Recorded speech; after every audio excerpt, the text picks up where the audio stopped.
Most people believe the solution to financial pressure is simple.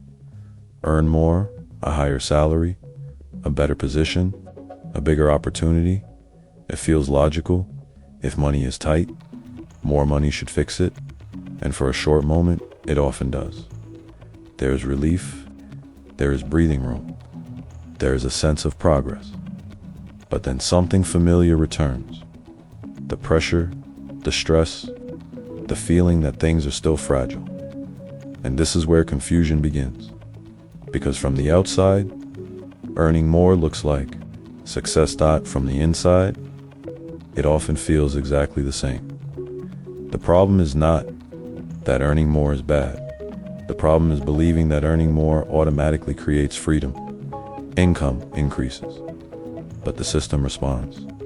Lifestyle adjusts. Expectations rise.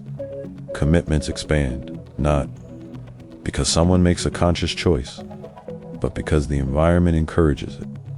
A higher income feels like permission. Permission to upgrade. Permission to spend a little more. Permission to live closer to the edge. And slowly, almost invisibly, the extra income disappears. This is not a lack of discipline. It's a pattern. When income grows inside the same structure, expenses tend to follow. Housing adjusts, transportation adjusts, daily habits adjust. What once felt like luxury becomes normal, and once it becomes normal, it feels necessary. The system is very good at absorbing additional income. This is why many people reach income levels they once dreamed of, only to feel just as constrained.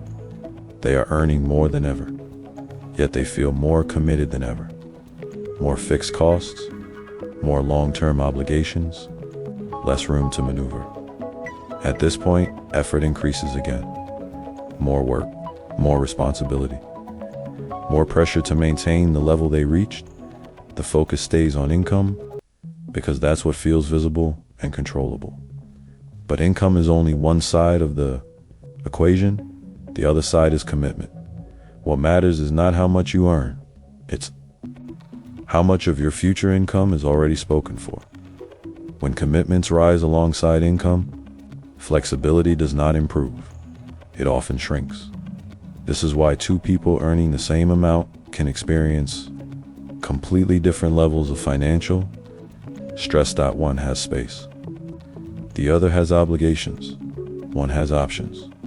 The other has commitments. The difference is not intelligence or effort. It's awareness. Earning more without understanding the system is like pouring water into a container with a hole at the bottom. The flow increases, but the level never rises. And because the increase feels temporary, people assume the solution is to pour faster. That cycle is exhausting. Real change does not come from income alone. It comes from redefining what progress actually means. Progress is not just a bigger number. Progress is increased flexibility. The ability to absorb shocks, the ability to make choices without panic, the ability to slow down without fear. That only happens when the gap between income and commitments grows.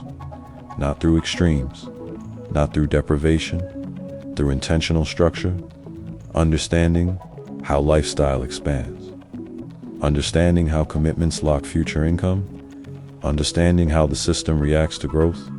When that understanding is missing, earning more becomes a treadmill, faster speed, same position.